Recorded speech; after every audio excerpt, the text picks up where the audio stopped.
રાજ્યમાં સારા અને સાર્વત્રિક વરસાદ માટે હજુ પણ રાહ જોવી પડશે। રાજ્યમાં જો કે અત્યાર સુધીમાં સરેરાશ 75.23% જ વરસાદ નોંધાયો છે, જે છેલ્લા 5 વર્ષમાં સૌથી ઓછો છે। ગત વર્ષે આ સમય સુધીમાં જ 85.04% જેટલો વરસાદ વરસી ચૂક્યો હતો। જો કે આ વર્ષે માત્ર દક્ષિણ ગુજરાતમાં જ વરસાદ 100%ને પાર થયો છે, જ્યારે કે કચ્છ, ઉત્તર ગુજરાત અને સૌરાષ્ટ્રમાં વરસાદની ઘટ છે। રાજ્યના 13 જિલ્લાના 40 તાલુકા એવા છે કે જ્યાં 60 થી લઈ 97% સુધીની વરસાદની ઘટ જોવા મળી છે અને એમાં પણ દ્વારકા જિલ્લામાં તો માત્ર 6.41% જ વરસાદ વરસ્યો છે। ઉત્તર ગુજરાતની વાત કરીએ જ્યાં 56.23%, સૌરાષ્ટ્રમાં માત્ર 56% જ વરસાદ વરસ્યો છે અને હવામાન વિભાગે પણ આગામી 7 દિવસ હળવાથી મધ્યમ વરસાદની આગાહી પણ કરી છે।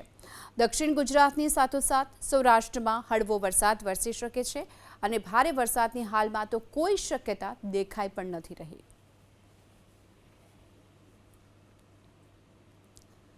કયા તાલુકામાં 40%થી ઓછો વરસાદ છે તેની વાત કરીએ। મહેસાણાના ઊંઝા તાલુકામાં તો આ તરફ સાબરકાંઠાના પોશીના તાલુકામાં 36.45%થી પણ ઓછો વરસાદ અહીં નોંધાયો છે।